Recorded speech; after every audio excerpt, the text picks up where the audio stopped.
Welcome to the Northern Powerhouse interview series, where we're unashamedly spreading good news by interviewing Northern businesses and their successes during the pandemic. Subscribe to be notified of new interviews or click the link in the description to take part if you'd like to be interviewed yourself in a future episode.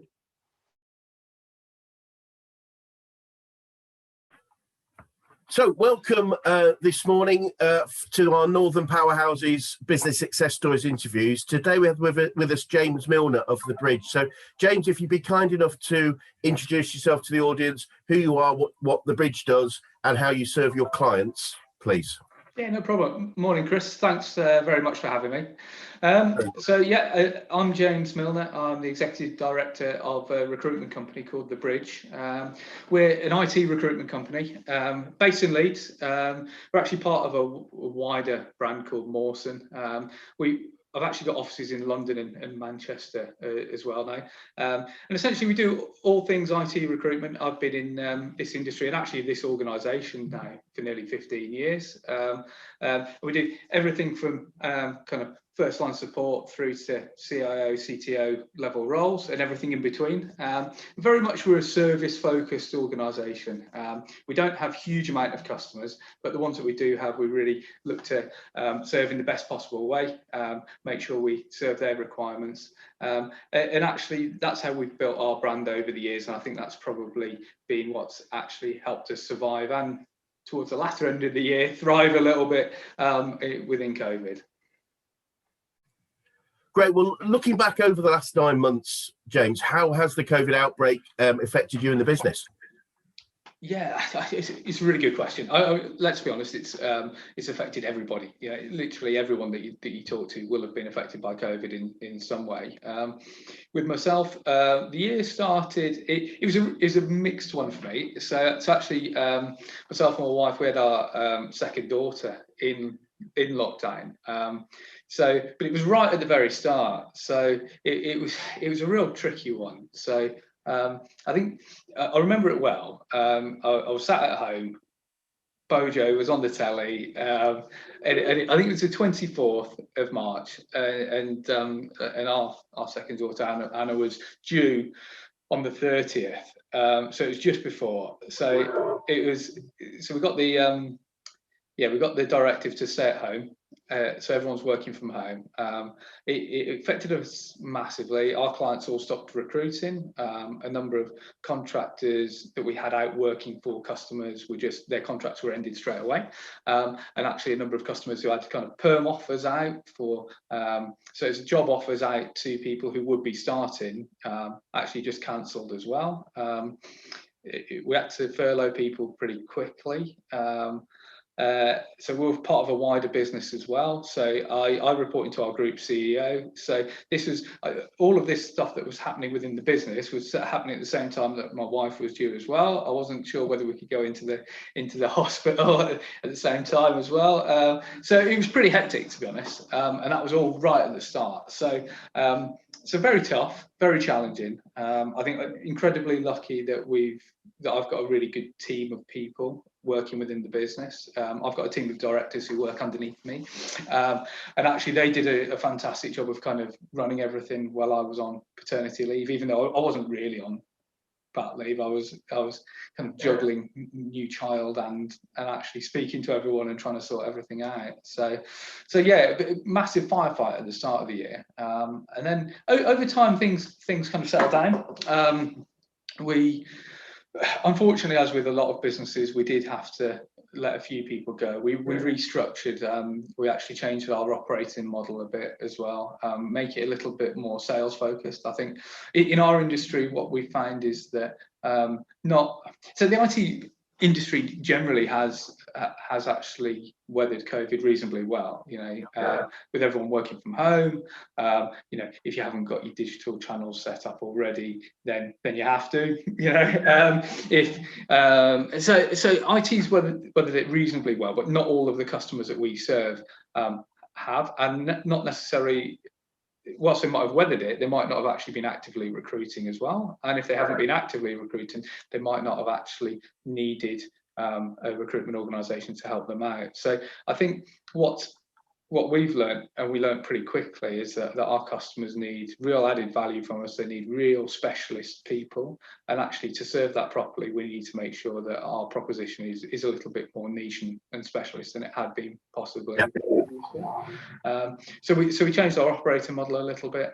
We're lucky we've got some very good customers as well that have helped us weather the storm really well. We've got some good pharmaceutical clients which have really helped. They've been obviously coming up with a vaccine for COVID. So actually towards the end of the year, we've actually come through it and almost back to where we were pre-COVID now. So good to hear. One of the interesting things I'm saying to my clients, James, is that, you know, when we talk about recruitment and growth, where that's possible, is there's so many great people. This is the best time to recruit because there's so many great people that are probably available through no fault of their own. So if you want to get really good people, I think now's the time. Yeah, it's an interesting one, isn't it? So you would have thought that would be the case. I think with us, it's what we've seen actually is that a lot of our customers have come back really quickly in terms of needing people, and what they're needing is potentially slightly different to what they've had previously. So we're seeing some reoccurring trends. You know, a lot of people, if they haven't had remote working set up properly previously, they're now looking at their networks to say, right, are our networks robust enough for people to work from home properly? Yes, they've probably got everyone there now, but are there security requirements at the level that they should be at? Do they have the right technology in place to allow that to happen? You know, do they have good cloud kind of propositions? If they're not selling online, they're probably struggling now already, but they would have gone through these mini digital transformations. A lot of organizations have gone through operating model changes as well, where they potentially lost some really good people in operating roles and now looking at kind of automation technologies to replace people with technology, which ultimately will save the business money, but you need new skills for that. So a lot of people are coming for these new kind of skills, new technologies. But the big thing in the actual candidate side of things is that we've seen is that there's a lack of confidence from people wanting to move at the moment. And the overriding sentiment is potentially that if I move to a new job now, I might be the last person through the door. So if anything ever changes again, could I be the first person at risk?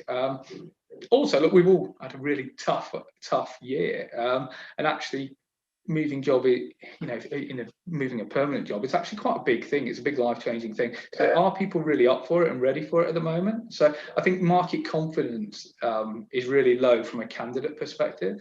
So you're not seeing high levels of job applications unless you have been made redundant. And this is I'm specifically talking about IT here. I mean, obviously it's very different in different industries. It's fascinating that to have that feedback. It's something I'd not thought about, was that sort of that confidence of moving job right now. As you say, you last in, first out potential ideas. So I've not thought of it like that. Well, thinking about your business specifically, what are some of the key adaptations one of the areas I'm really fascinated by is, as leaders, I use the phrase, we can't not communicate. So you know, the way you walk into the office will communicate to the team how you're feeling. Now, obviously, over the lockdown period, we weren't together. We weren't working into that office. How have you replaced that sort of communication as a leader to your team? Yeah, I mean, that's a really good question as well. I mean, my team's not massive actually, so we've got about 30 people across a few offices, and obviously we've had a split of working from home. We've left the office open where possible for people who potentially been kind of on their own and for mental health reasons and just need a bit of a safe space. I mean, obviously we've got it COVID secure, and you know, you make sure that you don't have that many people in. But we've had a very kind of relaxed policy of you do what's right for you and you work from where you need to. Which, going back to your question, is kind of meant that everyone's dispersed really, and you know, how do you communicate effectively to everyone? I think that's one of the big journeys I've been on myself, is really learning to actually communicate a lot more with people and being as transparent as possible. And that's about everything, whether, you know, exactly how we're doing as a business, what the profit line's doing, you know, are we making a loss this month, you know, just trying to keep everybody involved in it and actually part of what we're doing. So we've done a real mixture of things really. So in terms of actual directors, we have a kind of what we call like a catch up, or like a collaboration meeting once a week. All of those individuals have meetings in Zoom meetings with their teams every week. We have lots of individual catch-ups. I mean, because there's only 30 of us, I can actually get around and speak to everybody, at least every couple of weeks. I've been done kind of what I call town hall type conferences to the whole group. Right. I do a lot of emails going out, just updating people on it. We're trying to involve everyone in it. We've done the usual things. Our commercial analyst did a great job of doing a quiz almost every week, like that she made up and set herself, that we do, and just have a bit of a social. We've done an end of year kind of quiz type Christmas do that we did as well, where again with like silly baby photos of us all and stuff like that. I think it's a real mixture. We've tried to have a part of the work piece, and this is what we need to be doing, but also try and have the social piece as well. We've done a few mental health events. We've got a really good guy in the group, actually, a chap called Andy Reid, who's I won't people with the details of it, but you should go and check him out. He used to be in the army, and unfortunately had a horrific experience where him and his platoon were blown up by an IED, and he lost both of his legs and one of his arms. And he's now a resilience and mental health ambassador. He's got an OBE. He met the Queen a few times, and he's a great guy. He's part of our group, and so he did a few talks for us and our clients on how to overcome tough times and adversity. And I think it's a great leveler when somebody like that comes and has a conversation with you. So I think, going back to what you're talking about, we've tried to do a real mixture of things, really, and just try and keep people as involved as possible. But it is still very difficult. And you don't get it right all the time. We definitely made a lot of mistakes, and it doesn't replace being in the office and having that kind of just interaction with people. Yeah. You can't replace it. I think the whole mental health issue has just become more and more, and the longer we've gone on with this, it seems to have, and rightly so. It's such a key thing. Even family and friends I'm seeing in different roles and things, it is a challenging in time, and let's hope we haven't got too much longer to go on it.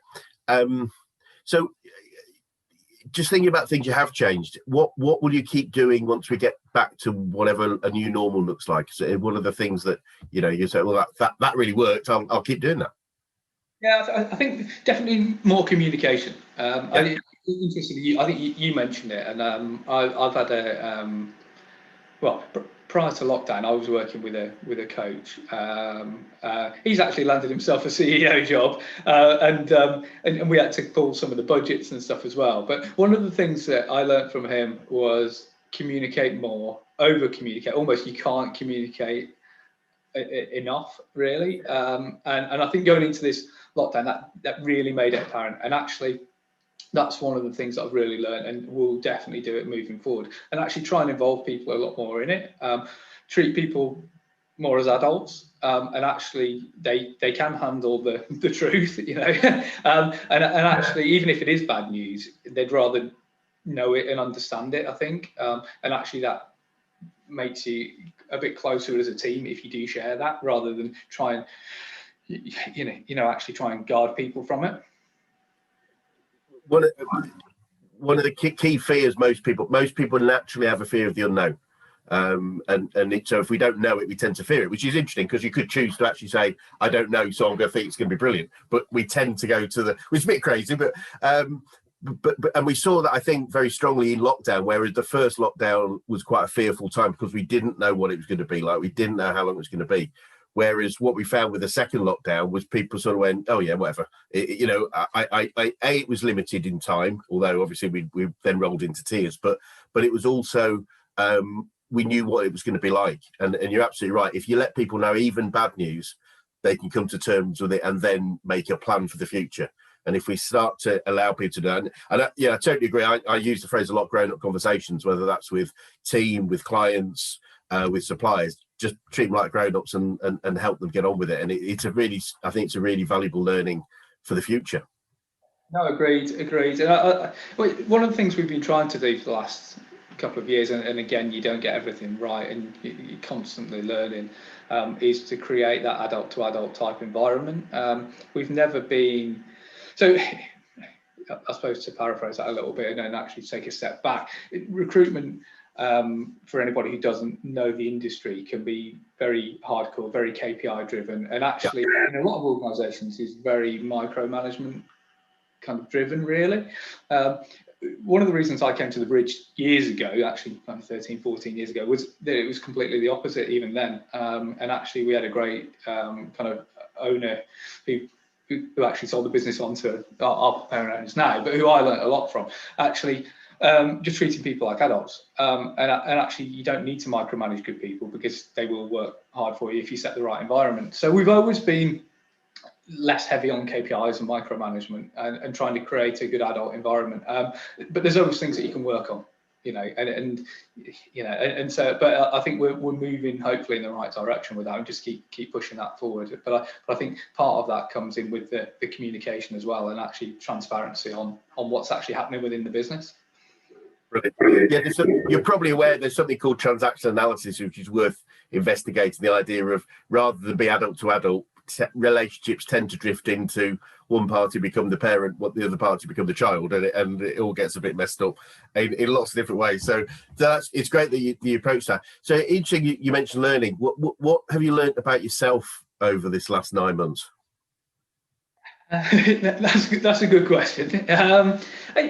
I suppose quite a lot. I'm actually I'm a big believer in self-development, and actually reflecting on things. I'm definitely not the finished article by any stretch of the imagination, and I've always, I think I've definitely understood that. But I think the more you learn, the more you realise there's a lot more to learn as well. And you do make mistakes, and you make mistakes all the time. I think one of the things there's lots that I've learned, really. I mean, definitely the communication side of things. I think the fact that I've probably learned that it can be more resilient than you realise, and actually, even if you are going through tough times, that you can pull together and actually, as long as you've got a good team around you, that you can cope with it, and things will get better with it as well.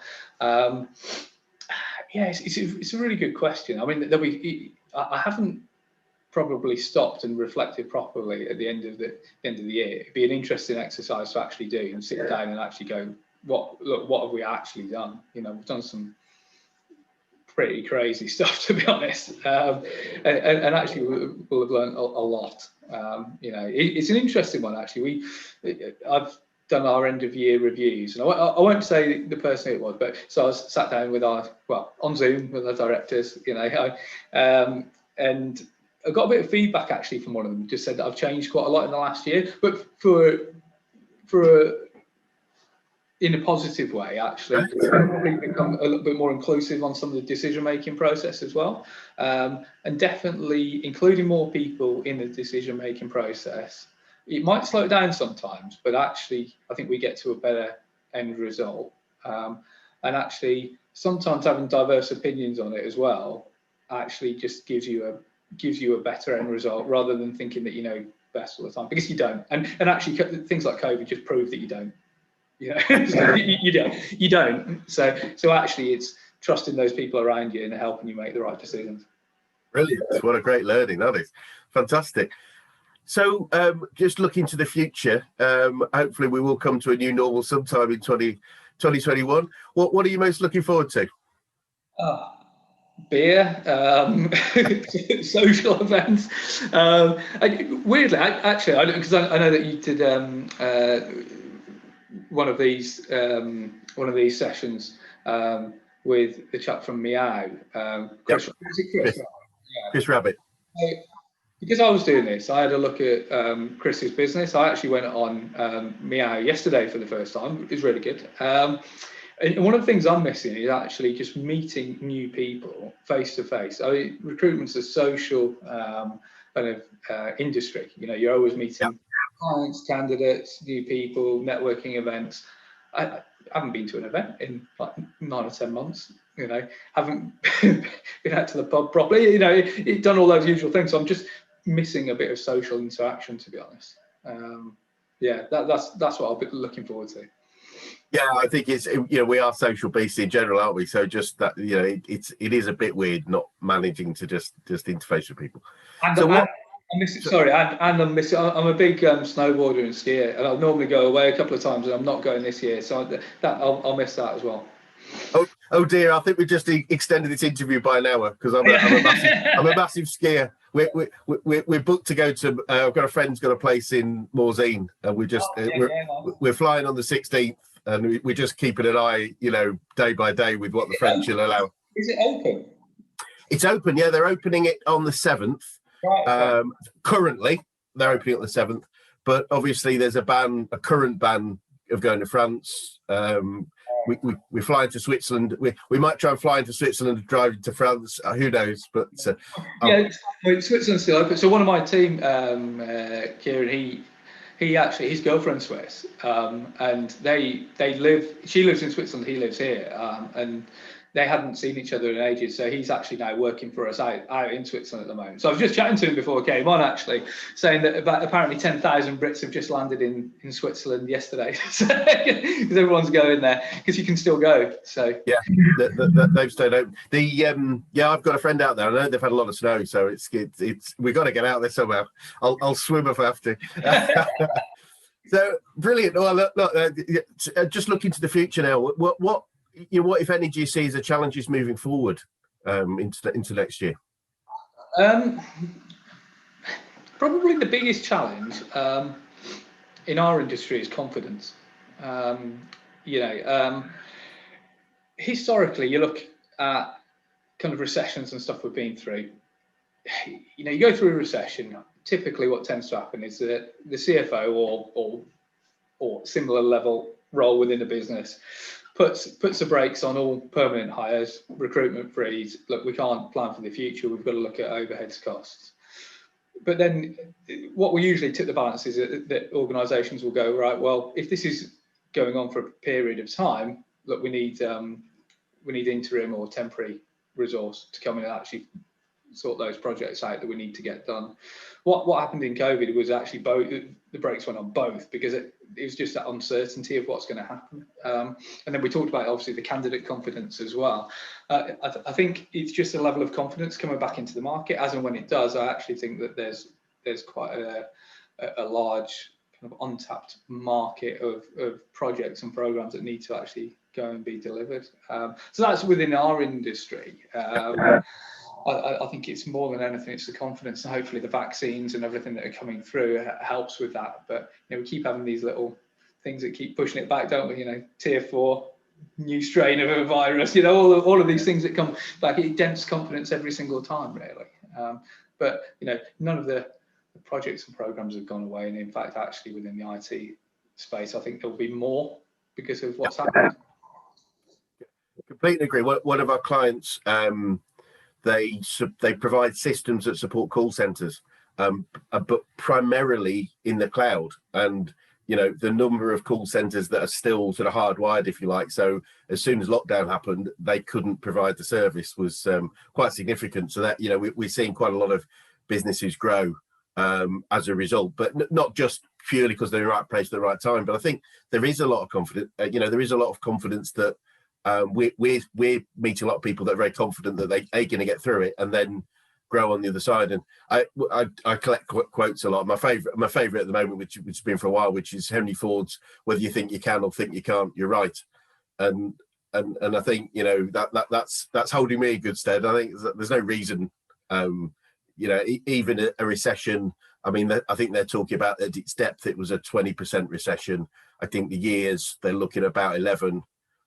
That still means if it's an 11% recession, 89% of GDP is still being transacted every year. So it's just, it's still a big market for any business other than perhaps a national business can still grow in these times.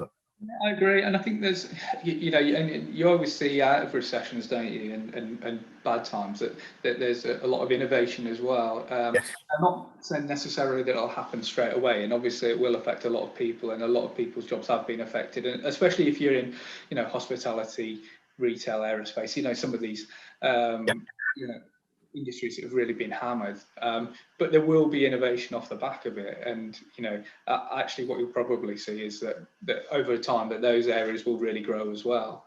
We're definitely seeing that the type of jobs in our space are changing very quickly, you know, and I think you always thought that these jobs were kind of coming through, but they've been pushed through probably a year or so faster. You know, and actually even things like the working from home, you know, there was a big movement to working from home, flexible working. I think actually what's happened with this is it's just pushed it through maybe a year or so quicker than it was happening anyway.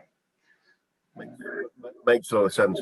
So obviously we just talked about whether we think we can or think we can't be right. Looking to the future, what future are you going to create for yourself and the organisation? Apologies, my lights have just gone out. This is what happens on it. Give me 1 second, I'll just put them back. Of course. Okay.